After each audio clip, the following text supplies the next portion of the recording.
What's up, everybody? This is 3. We're recording at about 10 to 4 on a Monday afternoon, the night after AEW Forbidden Door. So a lot of people listening to this that are fans are probably really tired. You have headaches.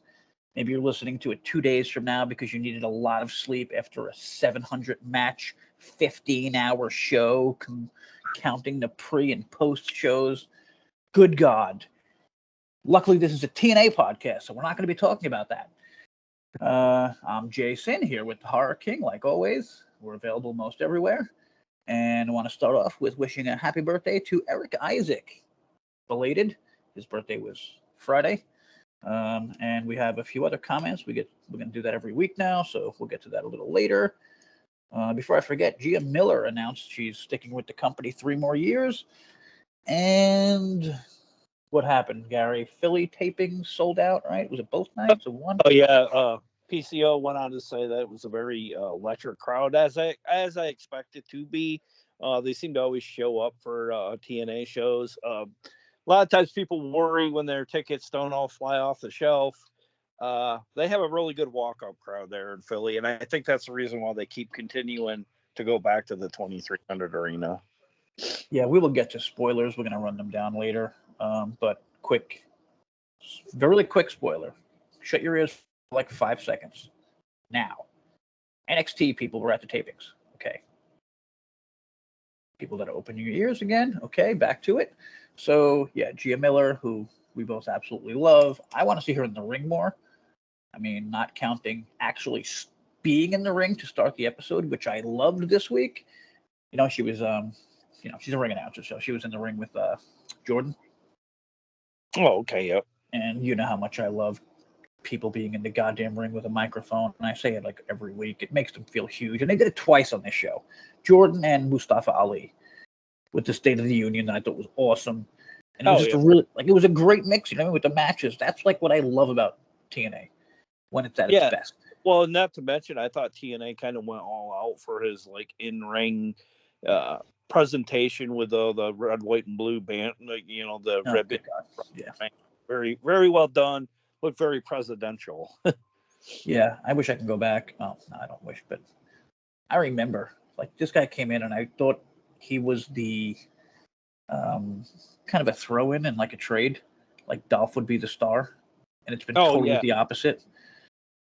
You know what I mean? I feel like Dolph is the extra guy who's like, whatever. Like Dolph can leave. I really want what's the name? I thought he would be maybe a brief stint with the company, but this guy's a star. I mean, just looking at the way he's dressed, he carries himself awesomely, and I like to see more of Mustafa. Maybe not just stop at the X Division.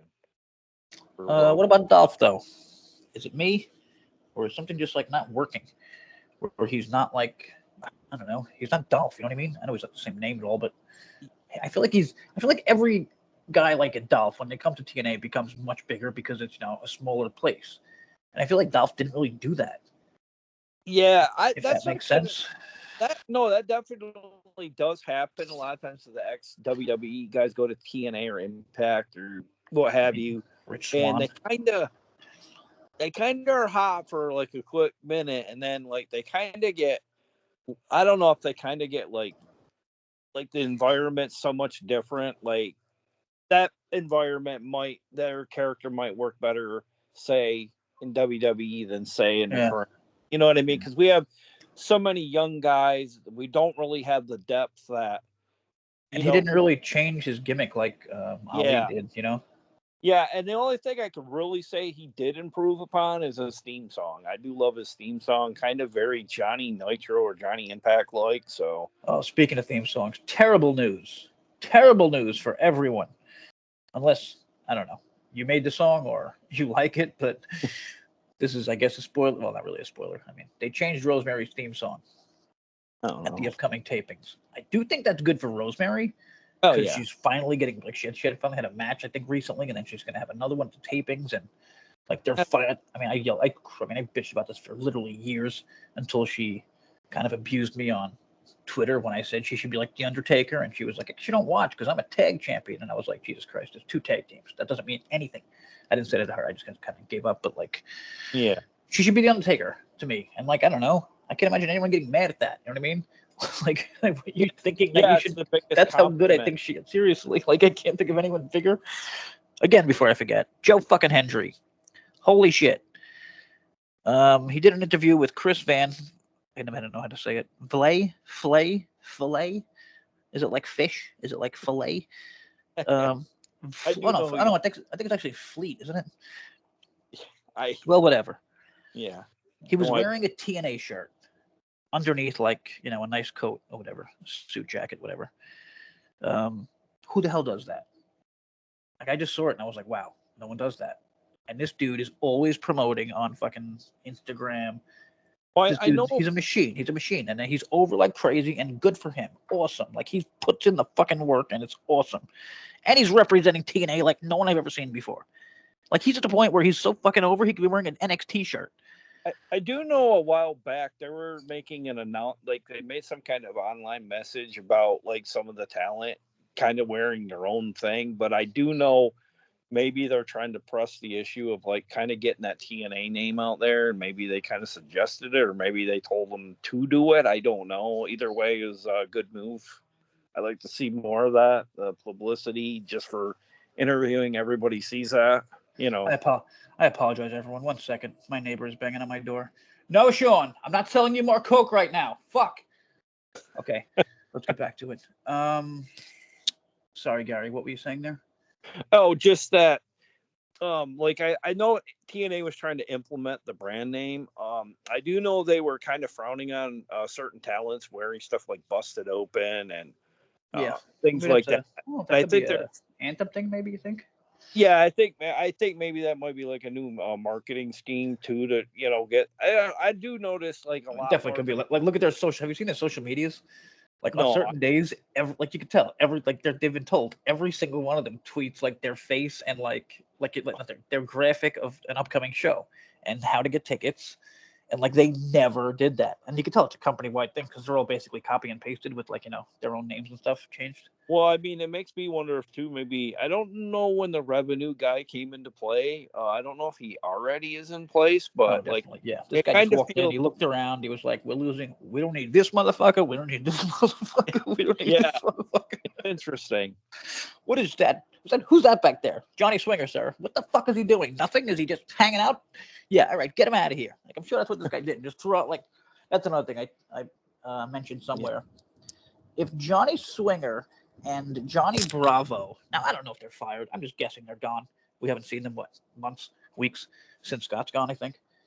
If both of those names, if someone said, if it was reported, TNA to release Johnny Swinger and Bravo, everyone would have freaked the fuck out, right?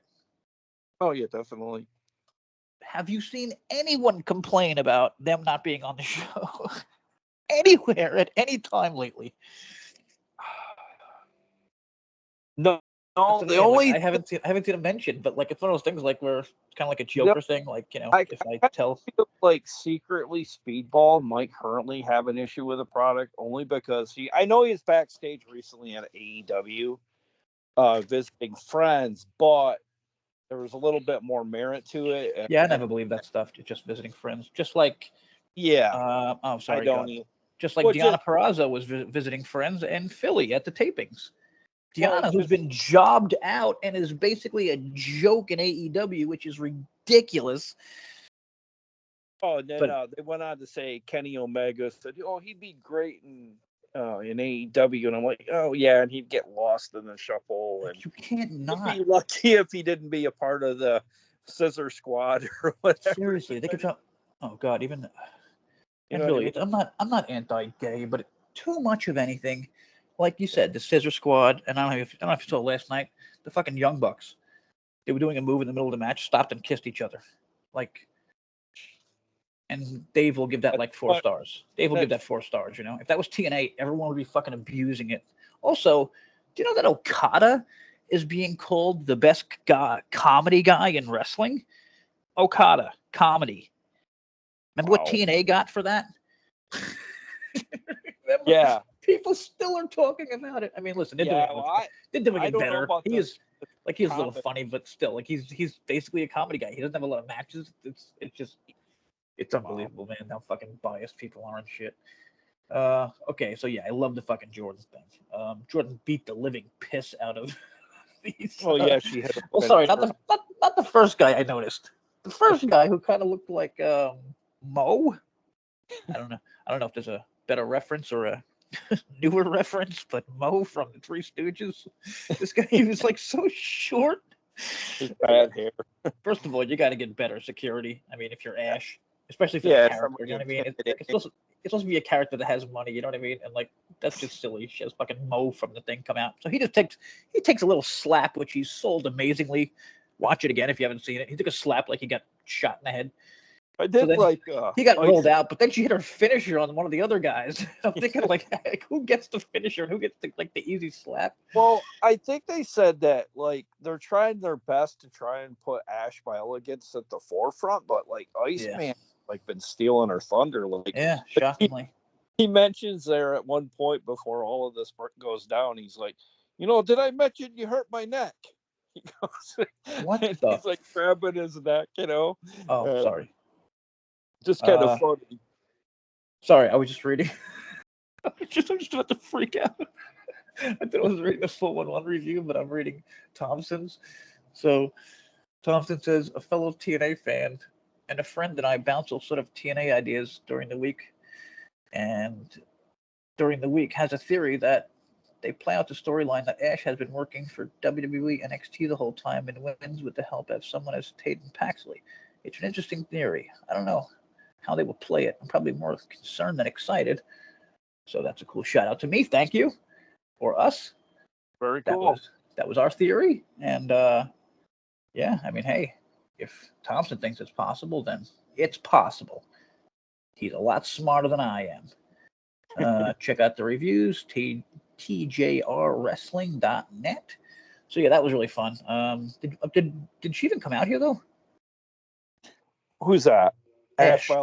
Yeah, she was out there because she's like, yeah, you hurt his neck. She's okay, yeah, okay. Console him and stuff, and I'm like, yeah, but he's overshadowing you so much. Like, I feel like he's like better for the mic or ready for TV time more than she is as of late for some. I don't know if it's because it's lack of charisma as her character. I don't, or maybe she doesn't feel vested enough in this character. I have no idea. Got to give shout out to Ash, who just won the WSW Women's Championship, her first title outside of WWE, where she was a 7,500-time 24/7 title champion. Oh, speaking of champions, new belt was introduced on this week's episode, Jay. Really? Yeah, the International Heavyweight Championship. Oh, yeah. See, what the hell? How did I miss that? I don't know if this is going to kind of be like maybe possibly the back door to like an Intercontinental title. Okay, so here's what happened. I watched some of that show last night. It was so goddamn long. I also read spoilers, and okay, this usually gets me out of the show. I just have to like hone in on the actual show that happened. Okay, so yeah, this was a Jordan thing. Okay, yeah, so Ash was there. Okay, so I was thinking Ash was out of the country, but I guess they timed it perfectly. Whether she ran right over to Australia, got a title.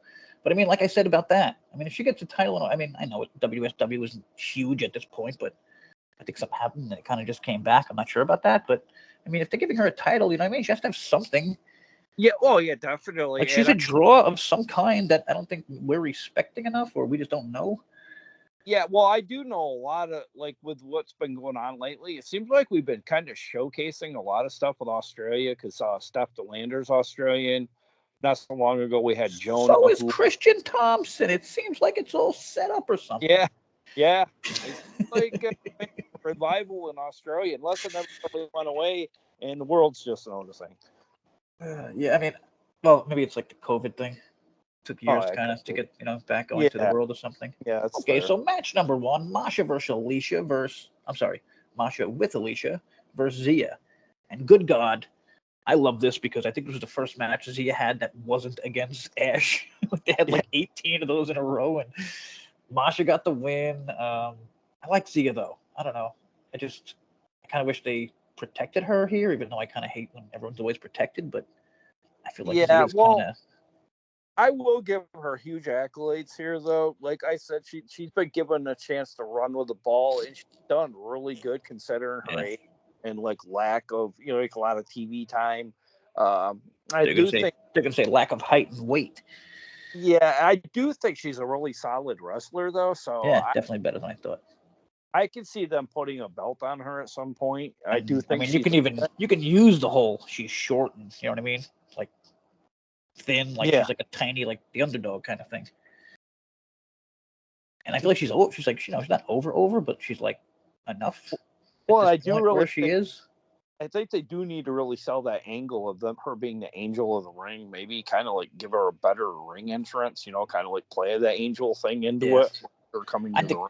I think we kind of nailed the whole knockouts thing like a month ago about how NXT people were coming, and that's why the knockouts division was such a fucking mess.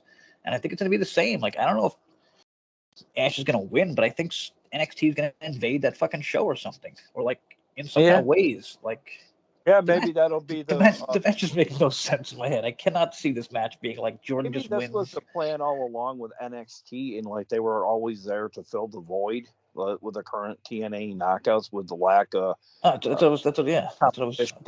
we said that like a month ago. Like that's the only thing that really makes sense. Like, why are they jobbing out Tasha all the time and like whatever else? I mean, what's the name's on Explosion? Giselle. Like, where the hell was that story? And that's one of those things that pisses me off because, like, you push that story. Now what? 2 weeks? Well, nothing. I know. That's what I mean. They pushed the Giselle thing, and then what they do? They stuck her on this past week's Explosion. I'll say, I don't think there was no segment with her this week unless I missed it. No, it was all. She was on Explosion. So after all of that, with Gail, I mean, best knockout in TNA history, and possibly what a waste of Gail. Holy shit. But I mean, I'm guessing maybe that was written before the NXT stuff, but I don't know. They could have just left her out there in the woods or something. Have it end with like a JaySin type guy behind her, and then have a whole Giselle has to escape from a horror killer or something. Whatever, that would be fun, and we get her over. TNA. Sorry, what the hell is the name of this group? AJ Francis Swan.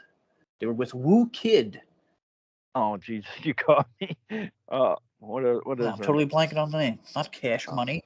Not What you mean? You caught me off guard with it. Beer Money. No. Okay, whatever. We're just gonna skip. Okay. So that's when he pulled out the International Heavyweight Championship. Okay, so he said he paid for it. Yeah, I totally missed a segment. Oh, I think they're called First Class, aren't they? Yeah, First Class. Yeah. Okay, so he didn't win this title in another. This isn't like one of his indie titles. No, they mentioned that number of, which was really cool here. They mentioned the different. It's like $1 million man type thing. Yeah, that's what I got the vibe. But they mentioned PCO had the title at one point in his career. They mentioned that Abdullah the Butcher had held the title. What, this title? The Sheik. Yeah, it's got. Oh, okay. So then AJ just bought it like a dick. Yeah, he bought it. I guess. Okay. Kind of eBay kind of thing, or the company was defunct and okay. Yeah, because kind of random, but it's cool. Yeah, I thought that was really cool though, because like it kind of it's like a new age teller man. He didn't have it made, so it was already had some lineage, but still, it was pretty fucking cool. Also, before I forget, some more news. AllDistractions.com. I have OVW Independence Rage pre-show highlights and results. Pretty much nobody has those. Also, a story about hot lesbian action at Forbidden Door. Might want to check that out. It's pretty hot. Also, Joe Alonzo and Miss Kate both just announced within like minutes or today. I'm sorry, in a post on Twitter. Yeah. Wow, junior heavyweight champion. This guy just won the junior heavyweight title. Announced he's leaving the company. He's launching NWA. Oh. Wonder if something happened. Wow, I thought they were doing well. Yeah, I'm starting to see a number of members leaving the company. I mean, they did announce they just signed a bunch of people, but I mean, a junior heavyweight champion, the guy who just won the fucking title, leaves? That's pretty weird. Maybe that means EC3 will cross the line soon someday, Oh Jay. God, I hope so. Oh my God, someday maybe. I mean, God, I hope so bad. There's been someone named Luscious or Vicious Vicky or Luscious Lexi or I don't know. So they posted a picture somewhere. I think I sent it to you. Yeah. They wrote like, "Thank you for the opportunity, TNA." I mean, I Oh, didn't see anything about it, so I mean, maybe somebody I missed didn't really- maybe somebody missed a match, or I don't know. She was just hanging out or some shit. But I mean, she had her gear on and all, and she's with NWA, and so is, last I checked, the Hex. So like, I don't know, does Impact have something going on NWA? Are they trying to like take their talent or whatever? I don't know. I'm not really sure, but getting back to that mystery, we were wondering about that graphic between Jake something. Yeah, that is a match, right? Yeah, what it was I don't know if the graphic that we saw said in 2 weeks Jake something be facing, I believe, Joe Hendry. I believe. Yeah, it's this week. Yeah, something Hendry. Yeah. Somebody at the show on Twitter, I forget their name, Brandon, I think. You see a Brandon on Twitter? Pretty. I think he's actually on. Yeah, very very prominent TNA. Yeah. He said it was a great match, or something awesome match, or something like that. I should pay more attention to him, but I'm kind of a sociopath on Twitter, so. Yeah, he's very good. Bailey in the ring. Yeah, I really love this. This was awesome. This was so goddamn good. The crowd hated him. Like, I just loved everything about this, except for the video part. But like, whatever. I didn't feel like the video part felt like it was. I don't know. He didn't need that. Like, he's so over as a heel anyway. So the crowd was going batshit crazy for Speedball. It was just like, it was finally, they did this so good. Like, they kept these two apart for so fucking long. They had Ali beat everyone else. They had Bailey in the tag team. They had Bailey lose to his teammate, so we couldn't face Ali. And now they have it at Slammiversary. Probably gonna be the match of the night. Bailey hasn't had a friggin' match of the year yet, so I mean, I think he's gonna put it all out there to show who he is. Plus, there's rumors he might be leaving. So. Speedball. Yeah, I think you mentioned earlier, right? He was backstage. Oh yeah, definitely. But they kind of foreshadowed, I think, what's going to go down. I see Ali retaining. I see him actually defending that title down the road, maybe at a Bound for Glory against like a NXT person, or maybe somebody from the WWE, just because he goes, I'm going to defend this, but it doesn't necessarily mean it's going to be here in TNA. It means I could defend it in any locker room. Bailey said that? No, Ali said that. Okay. So I kind of get that he's totally going to retain. Yeah, he's the kind of guy that could totally just show up in NXT and like have a match for the title. Yeah. Because like he's known by them, so. Yeah, I just thought that was very Easter egg-ish. If you didn't catch that, I kind of. Yeah, this is probably the best as of the matches we have so far, I think, for Slammiversary. Like the best. I mean, yeah, easily. Because I mean, I like the whole elimination thing, but that's like not really like. And I don't like those guys don't hate each other. You know what I mean? Like this is just like this is awesome. Everything is worked here. I don't buy the build to this match because of the fact that you just had him lose to Trent Seven. Well, yeah, that's fair. Trent Let's just move past that. You know what I mean? I don't know if they noticed that, but it's just kind of. Yeah, well, I just quickly put that in my mind, and no, but totally, he should have lost.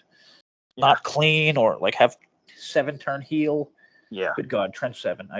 I swear to God, I laugh when I see this dude in the ring. I mean, nothing personally. Just he looks like a chubby Santa Claus in the ring, and it's just like the weirdest fucking thing in the world. I'm like, what the? I'm starting to think maybe he might cost Bailey or something like that. Makes sense. Because like I'm trying to figure out protect Bailey, yeah. When Bailey come down to go after Ali, I noticed Trent Seven was holding him back, and I'm like, why? Oh, I didn't notice that. Why does he care? Like, why? You know what I mean? I didn't catch that. Yeah, and I'm like, why are you holding him back? Like, Thank you, Gary. Special thanks to Gary and Christian Thompson for paying a lot more attention than I did this week. Or I've had a rough week. Also, I'm not going to get into it, but whatever. Something won't my tire now after everything else, but I just said I'm not going to get into it. But I just love complaining. ABC versus the Rascals versus Jake and Diener. I absolutely hate what they've done with Diener. like him coming out, like just Yeah. begging for cheers. You know what I mean? This Yeah, isn't about. or This isn't about us. This is about you. I'm like, ugh, like I'm throwing up in my mouth. It's just, well, I think at first they were okay with the People's Choice thing that he was saying, but yeah. now it's Then they went too. Yeah, being too repetitive, and it yeah. just he's losing left and right no matter what. I don't know. I feel like he'd be better You served might as have to adjust something. It sounds like you fell into a hole. oh, okay. Well, Okay, there you go. There you go. I don't know. I just kind of feel like he'd be better served in some other magnitude for the show, like maybe Yeah, like I don't get in know. the back or something. Backstage. Yeah, so I feel like Backstage and Jake something is I don't know. I do like that he's with Jake something, getting him out of the goddamn X division. oh yeah. And Although I thought ABC, this was I mean again, but I love like I do love Jake like in these matches against the X guys. You know what I mean? Like when he's tossing around these guys, like it's such a weird thing. But I hate him in the actual X division. yeah, well, I mean, it got to one point during all this turmoil kind of match going on. He got to the point where he's just started railroading people way too many times. Yeah, that's another. It's a weird thing. It's Hey, like okay, enough. This yeah, is ridiculous. it's It a just weird makes thing. It's like I'm so big I can just destroy these little fucking guys if I really yeah, wanted to. it's You know? okay at first, but then it's like Yeah. it got to be a little too much. Like it looked too one sided. You know what I mean? With all these guys in the ring. It's a very weird thing they have to be careful with, and they never are. So I mean, I don't know. I don't know what the hell you do with Jake something other than maybe have him go to like PCO, get him around there. Yeah. If that hasn't happened yet, I don't remember. Can't really keep up with Jake something because he is on TV for a month, getting pushed, and then he's gone for a month. Or at least kind of like Giselle.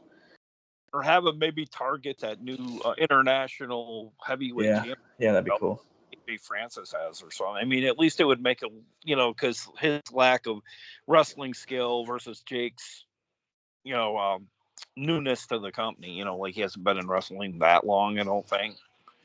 Okay, this is interesting. Thompson, ABC are continuing to build back their momentum after having some issues, which will be even more shocking when one of them turns after they lose their tag title rematch. You watch. Yeah, I could see that. Yeah, I don't think the story is set up. I definitely don't think this bickering is done between the two. Yeah, I mean they got the story there set up. Yeah. Speaking of story set up. Wait, no, was it this show? Okay, no, it wasn't. It wasn't this show, so I can't complain about it. Spitfire having another match against each other. Oh yeah, they think they announced that for next week, right? Oh, I hate it so much. Oh god, like why? You're a tag team. Going to have the new manager, Rancid singer. I can't remember his name. Maybe. Yeah, what is that? They keep saying like he's doing these important things, and I say he hasn't done anything. Unless I'm missing it. Well, I just feel like he's kind of setting him up to bicker. Like, okay, gotcha. Danny Luna is going to turn heel. I think. Okay, I'm good with that. Danny's the star. Danny's clearly the star. Yeah. System promo. Oh wait, sorry. Yeah, that's ABC, what I think. ABC I think they're going to go away with Spitfire. They don't really have any momentum. They keep, for every match they lose, they gain a victory back. They're just a losing singles competition, So yeah, good little system promo backstage. Love the goddamn system. Highlights of EY and Josh, and quick Macklin video. Another good point. I like these videos because they make the qualifiers feel important. Like I was watching, I read somebody like on Twitter or whatever saying like, could you imagine people complaining about nonstop wrestling without any bullshit videos in the middle? And I'm like, yeah, like how could you not? Like, you know what I mean? Like it's First off, I gotta take a piss at some point, but I mean the videos are set up for the goddamn matches. Like, I don't know. I feel like there's a whole world out there that just totally gave up on stories, and I don't know what wrestling is. Wrestling is stories. And I don't know if you noticed this, Jay. Under this new regime, their thinking is that they like Josh Alexander, but they don't always consider him a focal point. And where Scott D'Amore always thought he was the focal point of every show, and like this is proof that a lot of these other talents. Sure, it didn't help. He was one of the people that put up that emoji. So hats off to the people that realize that he's not the whole effing show, if you Yeah, will. I mean, listen, the guy's great, and he should be Yeah, on oh, top, but he doesn't need to be the fucking awesome. world champion all the time. Like, you could say that about most anyone. You know what I mean? Like, Yeah. Rich Swann is awesome. He should be fucking champ all the time, because if you break it down, he's literally the best wrestler or something. I don't know if he actually is, but I'm Yeah. just saying. Okay, so Sami Callihan versus Macklin. This was really cool, and it made me have hope again for Sami Callihan, who I thought was just kind of mailing it in. Yeah. Also, holy shit, Steve Macklin got a big win. Maybe his second on the roster. Unexpected. I didn't know I figured these guys' styles of like roughnecking in the ring, Yeah. and I didn't know how it would be. I thought it'd be a bit sloppy, but oh my god, I'd like to see a rivalry between these two. Macklin, man, he works with anyone really well. Yeah. He's so much better than, like, I don't know. I guess he's been around for a while, and I just didn't really know him in like WWE or whatever. But that, what do they call it? The Texas can style wrestling. I don't know where he's able to wrestle with just about anybody.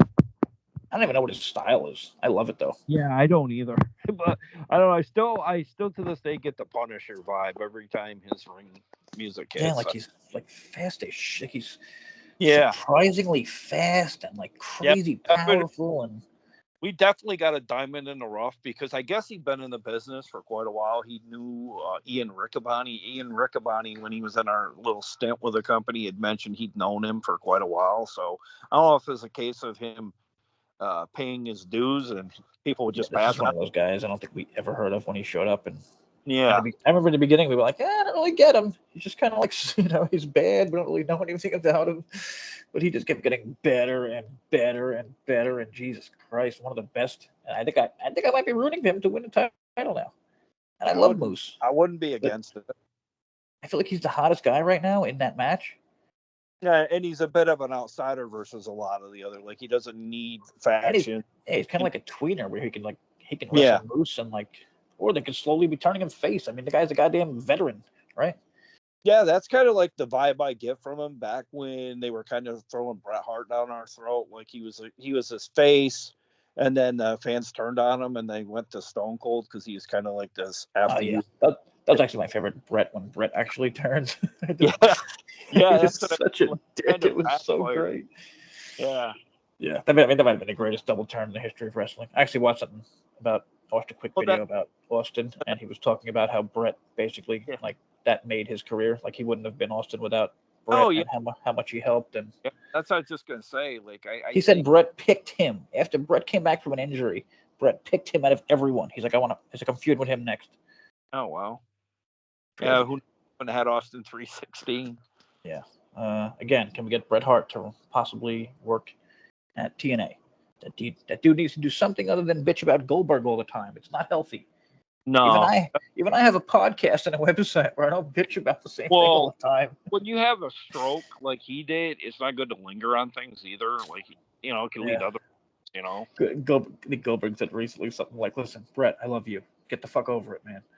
But also, I mean, like, he took his career away. Like, I don't know. I guess it's a weird thing. Alan Angels versus Kushida.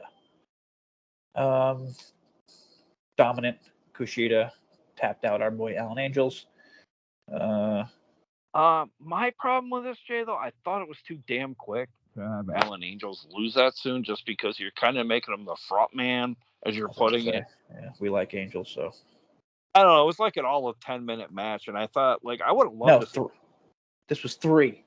Oh, 3. Okay, well, it felt.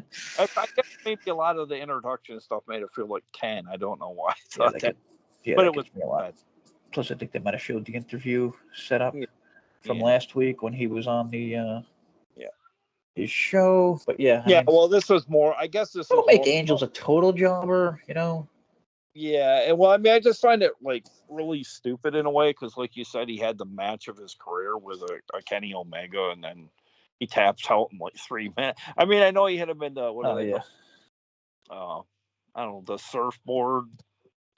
Yeah, well, I'm hoping he has his time. It's just they realize, they don't really have a good spot for him right now, but he's still on TV and in our minds, so that's something. I really don't like this stuff with Gresham, man. It just, I don't know. It's just so weird. It's like, I don't know how it could end other than like a sci-fi investigation.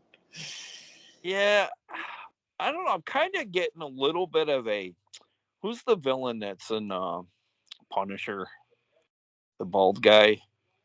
Kind of bit of a Bullseye? no. He was the Oh no, that's Daredevil. yeah. He was in. I can't remember. Kingpin? Yeah, I kind of get like a small version of Kingpin when I see Jonathan Gresham, like with an evil. Yeah, because like I said, man, God, I sort of picture him just like he was hanging out with like a bunch of people, and he's so fucking tiny, man. Yeah, he was smaller than a lot of the security and everything. Yeah, it's just insane. So I do like the gimmick. I mean, I like the mask, but I just don't like the whole. I don't like the whole, the gloves and the fucking. Yeah, and the I've heard a lot of people the poison in the mouth, like. Yeah, a lot of people have been saying like Great Muta wants his mask back. Yeah. So. And again, these are two of the best fucking wrestlers probably in the company, yeah. Kushida and Gresham. And again, I think you fell in a hole. You might have to fix something. Yeah, I don't know. Yeah, again, I mean, they're two of the best fucking wrestlers. Like, if anyone doesn't need bullshit, it's them. I think we'll chalk up my technical issues to Verizon, so give them a thumbs down this week on the show. All right, so we had a quick video with Nemeth and Swan. Nemeth actually missed the tapings because he's in Australia. Pretty weird. Oh, is that where Ryan? I think he's in Australia. Could be wrong. I think he's in Australia. Not sure where the other Nemeth is. I guess he's with us because I don't think he made the tapings either. Okay, so shit. What am I reading? Oh yeah, no. Nemeth doing a little promo or whatever. That was fine. Then Nemeth versus Swan with AJ Francis and DJ Woo Kid. Man, amazing job by Thompson even getting these goddamn rappers' names. Yeah, Woo Kid was the one who introduced the new belt this week. He had it like in a bag, and he introduced it to Rich Swan because I guess he didn't know that AJ had purchased such a belt, and he was like, oh, "Wait, is that?" And then he started running down who had it over the years, and then they emphasized that PCO had it. I mean, that's perfect setup for the rivalry with AJ Francis and PCO. So this is more or less setting that kind of stuff in motion as well. Yeah. Nemeth got the win. Damn good match. Like, Swan should be having. Like, nice reminder that Swan can have a damn good match. And him and Nemeth, I don't know. It's like, I know he's having a good match. I just don't see him as a champion, like for TNA. Like, I can't see him beating Moose.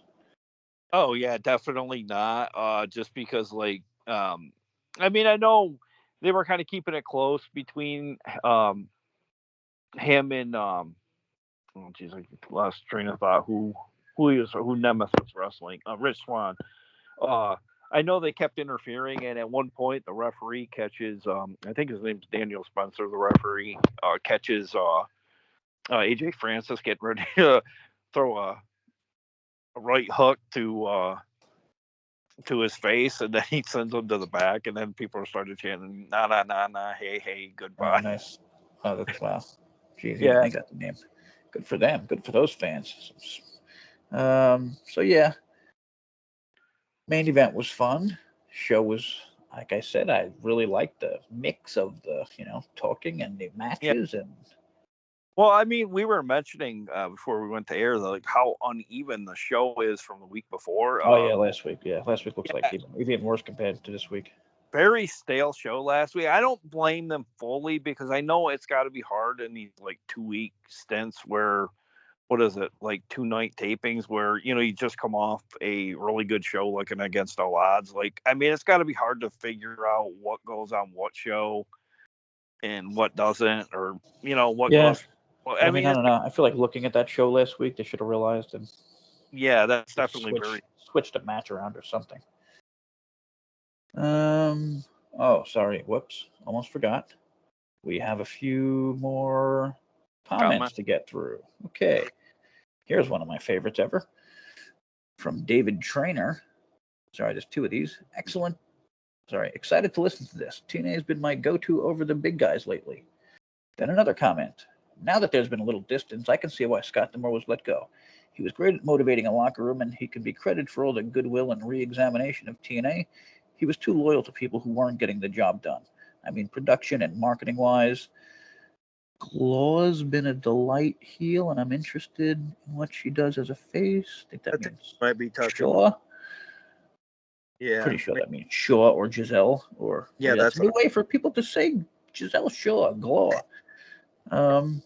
Good comment. Thank you. And yeah, totally agree. And already got to Eric Isaac once again. Happy birthday. He can't wait for Slammiversary. And last one from, do you see Caleb Braxton debuting in TNA Wrestling as an interviewer? I would love that if they made Gia a full-time wrestler, which she totally could be. Yeah. I mean, but I don't know. Again, I don't know like how much money you want to spend on people like that. She's probably worth a ton.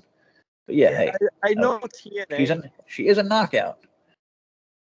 Well, history kind of points that they kind of try to make all the like interviewers kind of like do multiple jobs. Like she does the around the ring segment, she does the interviews. Yeah. A lot of times she does the stuff at the top of the ramp. Sometimes she's on commentary.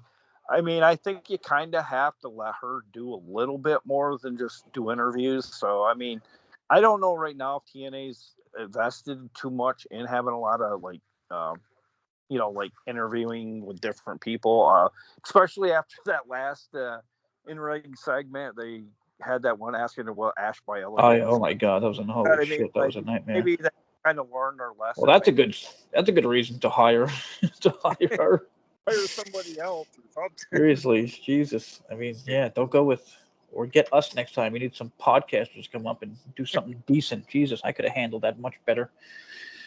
I don't know about Gary. He'd probably start rambling about horror movies. Probably get too dark. Yeah, probably get too dark. They freak people out. They go home.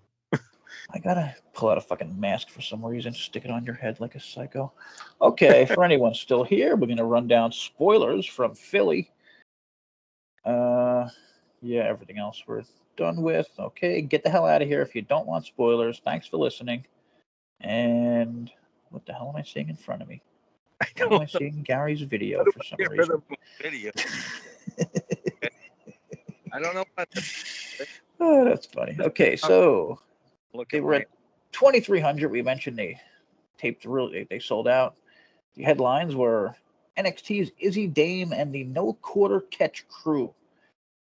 Miles Bourne, Charlie Dempsey, and Tavion Heights. People make fun of them, but I say screw that. They're still NXT people, and they at least have a name that's pretty cool. The No Quarter Catch crew. And Izzy Dame is very attractive and supposedly had a good match. So that's all good. Now, Friday, First Class defeated Sinner and Saint, who recently just signed, I believe. Yeah, very much signed. I don't know if that's a multi-year deal or just kind of like a year-to-year kind of thing, but cool. Again, we're finally getting bodies, like we said, for so goddamn long. Sammy defeats Trent Seven. Woo! Yeah. Moose defeats Bhupinder. Here's a weird one. Supposedly this is people. Somebody was saying, Will, who was at the show from Asylum, said this is an explosion match with Moose.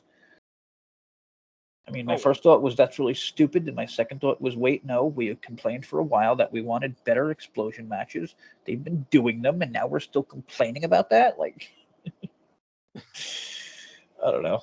It's not the worst thing to have Moose as the fucking world champion in an explosion match. I don't think he would be facing Bhupinder if it wasn't an explosion match. I fixed my issue with the video. I clicked on the video button. Okay, next up, Ace Austin defeated Brian Myers with Eddie Edwards on commentary. This is another one that they're saying might be explosion, even though it fits perfectly for Impact. But yeah, a lot of confusion with these tapings. Like, supposedly Jordan Grace and Ali didn't have their titles for like one segment each, which I have no idea why, unless it's stuff taped for later in the year, like he said. But I don't know if that makes sense. Yeah, that's what I was thinking, because based on what I'm seeing, the first week of the tapings is this Thursday, July 4th of July. And that'll take, if it's based on what we have leading up to Slammiversary, this set of tapings will be the go home show leading to Slammy. But I don't know. They signed for one too many nights, and they were like, "Yep, we don't really need this." We're gonna tape a bunch of shit for TNA Plus or something. Yeah, might be a case of maybe we're saving it for that November or that December. Yeah, that could be good. So there's actually something. Dango defeated Chris Bay. Wow. Oh, sorry, withheld from Eddie and Myers. Leon Slater and Trey Miguel went to a no contest. Good for Leon.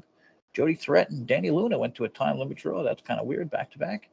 Masha and Alicia came out and attacked them both afterwards. That's probably going to be the tag match, and one of them's going to turn on each other, and maybe Dana, maybe Danny turns heel. I don't know. Kazarian, okay, here it is. Kazarian defeated Santana via countout. See, this is where I get confused. Okay, so Dango attacks Santana, and Frankie Kazarian is in now as the fifth guy. Yeah, he's been on a bit of a roll. He's gotten a victory over Joe Hendry. You know, maybe that's again they're doing. Yeah, so I mean, yeah, we didn't really think about that. We thought it was a really stupid win over Hendry, but now they're both in that match. It looks very credible, especially as a. Yeah, they've done a really good job. Like, even things we thought were stupid. Bailey defeated Gresham and Kushida in a three-way. That could be fucking awesome. Jordan defeated Izzy Dame in an open challenge. Looked good to me. Charlie Dempsey defeated Zach Wentz after Miles Bourne interfered and attacked the Rascals along with Dempsey. Giselle Shaw defeated Tasha Steelz. I like what I'm hearing, because I'm hearing a lot of diversity too, like a lot of names you don't see, or like the NXT stuff. I mean, people making fun of it. And I say, fuck that. Like, I don't know these guys. We don't know half of these. Even if it was good NXT guys, I wouldn't fucking know them. So it doesn't really matter. It's NXT guys. It's cool. It's getting people. And there was all kinds of headlines I saw just because NXT was there. Like, NXT interfered. You know what I mean? Like, NXT shows up at the tapings. Those would not be there if NXT wasn't there. So, like, they're getting buzz all the time. Giselle defeated Tasha. Blech. Why are you doing this to Tasha, you son of a bitches? Eric Young and Josh defeated Campaign and Mustafa. Ali left before the match ended. That's great. But didn't you say that Tasha showed up on NWA TV or at taping? Yeah, she wrestled recently at an NWA show. I thought that was weird. Yeah, so I'm wondering, maybe, I don't know, maybe she's going there. They are. I don't know if I mentioned, but NWA is signing people exclusively. They signed like 6 or 8 people recently. One of them, the ravishing Russian. I'm blanking on her name, but she's very ravishing. Yeah, Markova. Yeah. Okay, Bhupinder Gushar defeated Shogun. So that motherfucker's still getting paid. Good for him. Jesus, how long has he been on Explosion? Like a decade? I have no idea. They just keep him in the back, like, dust him off. ABC defeated Sinner and Saint. Oh, did they? No Quarter Catch Crew. Those are I don't call them Team NXT. Defeated the Rascals. Gresham came out to brawl with Kushida after the match. Oh, sorry. Okay, it was the Rascals and Kushida. So, man, they really got that Gresham Kushida thing going, which has to be a match for Slammiversary. Zia defeated Alicia. Like that. Zia got a win back. Bailey defeated Champagne Singh. Oh, what the hell's that about? Oh, sorry. After interference from Ali. Really? Was interference needed? Bailey defeated Champagne. Okay. Rosemary, with her new theme song, defeated Masha Slamovich. Now, that's super interesting.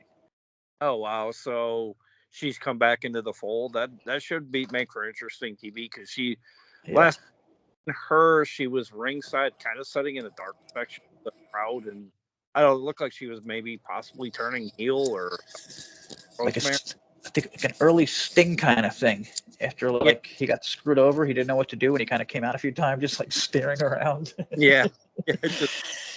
So now she has a new theme, and she beats friggin' one of the best knockouts. And holy shit, we might be finally getting another Rosemary push. Again, one-time world champion. She's been there for like 10 years, and I hate saying it, but I truly believe she's one of the worst booked awesome characters ever.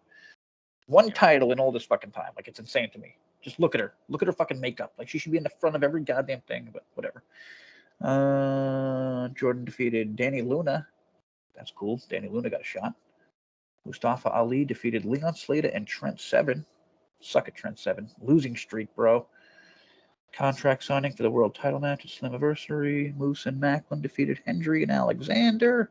Nice. Suck on that, Josh. EY defeated Swan. Well, he finally got a win. I guess that's nice. Oh, yeah, here's a weird one. AJ versus Rhino never got underway, and I'm pretty sure that was a dark match. Oh, okay. And then there's Myers and Edwards defeated the Hardy Boys to retain. Dango ran in and kills the DQ. Santana run in, and they I forget what happened exactly or when, but Jeff Hardy got fucked up. Well, That's the story. So Jeff Hardy will not be at Slammiversary, sadly. We don't know about Matt. We don't know about Matt, but I don't know who the hell he can wrestle. Yeah, but it's just proof though that Dango is kind of earning his stripes with Moose here. Like I think it'd be funny if it's the other way around. They're like, "Fuck you!" Like after he does everything for them. Yeah, I can honestly, I can honestly see Moose leaving the system and saying, "F this." I don't need. I've been on interesting for 2 years. I don't need that'd be interesting. Didn't really think about that. Yeah, I just kind of could see that the writing's kind of on the wall a little bit with that. Pretty goddamn interesting there. Yeah, wouldn't have thought of that. Okay, that's about all I got for today, and we're 50 minutes, which is usually about our time. Man, we're getting good at this. Oh, we might want to mention this week. I think they actually finally showed some graphics for the upcoming shows, Victory Road and Emergence, which is really cool. Because they didn't really. I don't think on the tour. I think we mentioned it last week, but they didn't have graphics. Yeah, they didn't have any. And then I guess Victory Road is in September 13th through the 14th, and that's in I think Cleveland, Ohio. And then August 30th and the 31st is Emergence, and that's back to our old friends in Louisville. So the greater Cincinnati area, I believe they refer to it, if I'm not mistaken. Yeah, it's really interesting. I mean, God, I was bitching for, I don't know, months, weeks, and now they got like all this stuff set up for the year. They got the NXT stuff. Yeah, they're set until September 27th and 28th. That's Spartanburg. I just pulled it up fast. Yeah, and I'm pretty sure, Jay, that takes us like into when we're almost talking like the last couple of live events for the year, like one of them being Final Resolution. Yeah. And hopefully, I'm praying we don't. I know you like the IPWF stuff, but I hope we don't have a fourth one or whatever. I don't know. I'd be cool with it if Trent Seven is back and part of it, and then stays there. Yeah. It's like he gets stuck in the past and like, bye.